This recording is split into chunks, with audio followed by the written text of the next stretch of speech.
just, but before that, can we just thank these guys for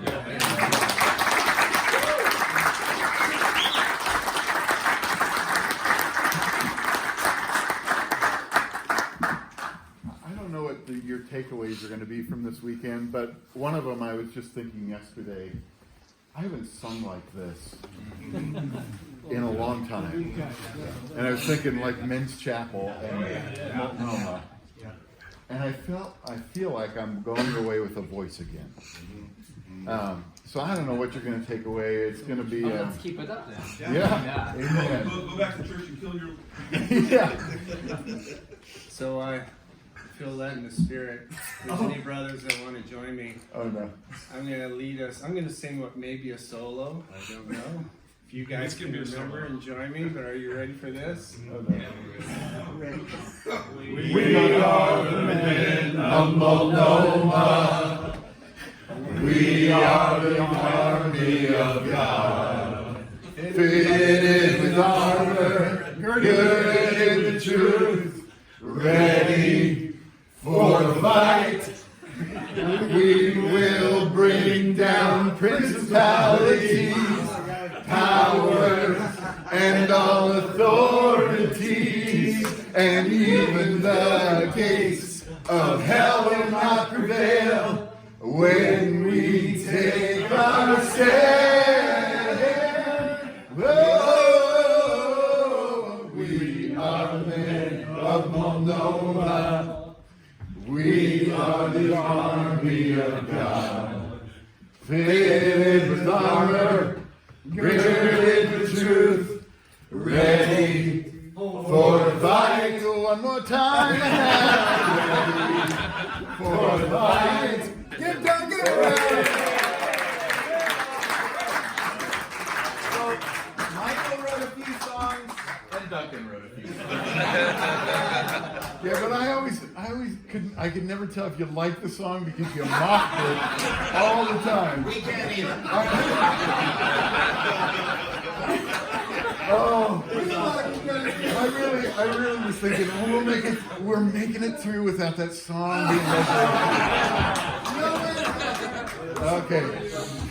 Well, on that note, I just lost my voice again. Anyway, I want to do two things. I want to introduce our speaker, but first I want to introduce the topic that he's going to be doing, and he's going to fill it up. But I was thinking in terms of he's going to be talking about transitioning well. And what I love with all of us is you've got enough life behind you now that you've had some transitions.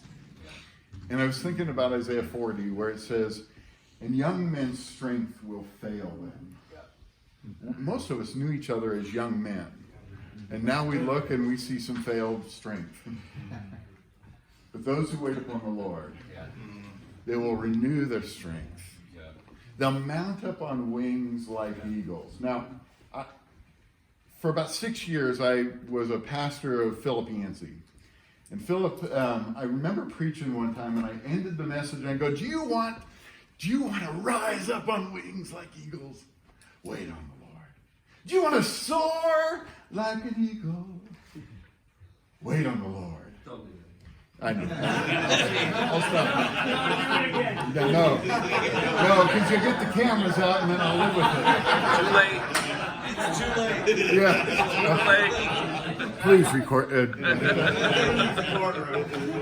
But I remember all I did was concentrate on soaring like eagles, and I missed the rest of it. And so after the service is over, Philip walks up and he just says one phrase. He says, "You know, there's more to that passage." Oh, of course I do. Yeah, of course I do. And I went back and I read it, and I went back to him and I said, "Do you think that Isaiah is giving us what transitions in life look like? Yeah.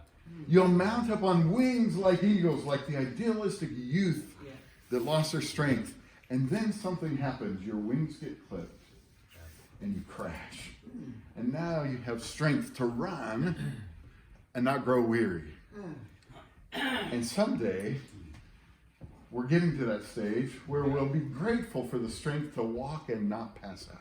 Right now. Yes. So God is faithful through the soaring years that we got to experience together, the running years, and a lot of us are still running hard.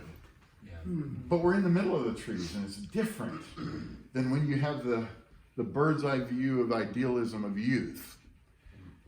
And someday we're going to be just grateful to keep going. And Philip's point was, the point is you keep moving. Keep moving. So today we're going to talk about some of the transitions that we've all experienced when our wings were clipped. And we've all got our clipped stories. We've heard them. And we're going to be able to encourage each other when we move into those years of walking in love. So we're going to be doing that, but I get the privilege to introduce you to a man who's transitioned well, and I've gotten to watch him from a distance. Now, this retreat, again, you're going to have takeaways, and each one of these, especially the professors that have been here, have been marked with something that has been rekindled in my mind. So I look at Gary, and I go, my kids are grateful to Gary because when they walk into our basement, they see on one side of the room, they see all these swords and everything from Lord of the Rings, but the other half of the room is all of Narnia. And it's because of an affection that he had, a passion that he had, that was infectious.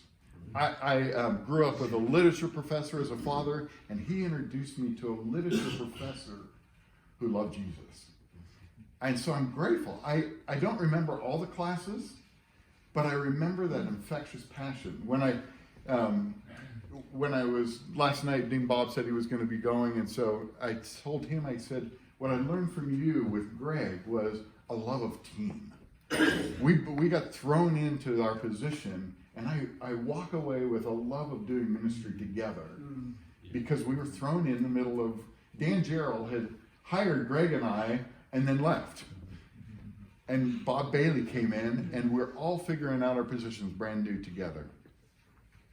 Dave Needham gave me a love for Jesus. I mean, he really was I knew what a father was. Weeks within, he was the reason why I went to Multnomah from sitting in one class of his, saying, I'm going to go just to sit under him. And yesterday I got to drive with him over to the memorial service. It was the tipping point of me coming, was when James says, hey, Dave Needham's going to be there, and he asked if you were going to be there. So I canceled plans that I was going to be in Chicago so that I could be here, so I could have a drive with him to a memorial service yesterday and enjoy the rest of this. And what I got to tell David yesterday was, David, there are a few men in this world that when they die, I will drop everything to be at their funeral. And I want to tell you right now what I'm going to say then. And I got to unload a son's gratitude for a father. Bob pulled us aside last night and says, I have to tell you and Greg what you mean to me. That's been what this retreat has been about, is we get to revisit 30 years ago and tell people who I am today has a reflection on that. Now, Dave and we didn't know each other really well. I was around, so I took the 3-year program, crammed it into 6, and then I went on and I went on staff there. I was around Multnomah for about 13 years, so from 82 through 94, 95, I was around Multnomah. And Dave and we knew who each other were, but we didn't have a lot of interaction. But here's what I knew. Dave gave me a love of ministry, and he gave me a love of ministry not only because of the department that he had, but what I most knew about David was I knew Holly and Ron Draper pretty well. And they talked about their department in a way that very few other departments were talked about. They would say, I love working for Dave. Dave is always for me. He loves me. We are more friends than we are coworkers. And I remember knowing him from a distance and having such high respect for him. When I left Multnomah, I went to go to CCU, Colorado Christian University, did my master's degree there, and worked there for a couple of years. And then years later, Dave came over. When he left Multnomah, he came over and started working there. And he is now the dean of spiritual formation, which got a great job for a college to hire in, but he's a pastor still to lots of young men and women. And I get to know him because he is also on the board for the ministry my wife works for. And my wife comes from it and says, "Oh, Dave was in today." I love it when Dave comes in. I still live most of my appreciation through the effect he's having on others. So you get to sit and listen today to a man who has loved his coworkers well, but he's had hard transitions that I know a little bit about. A few months ago we had dinner together and got to hear more of the backstory, and my respect only went higher. So I get to introduce you to a man whose my respect has grown over the 30 years, mostly by hearing about him, then experiencing him, and then wanting to be with him. So we get to do another conference later this summer where we get a week together again. And I know we'll grab some lunches together because of what God has been knitting over years. So, welcome, Dave Jongeward.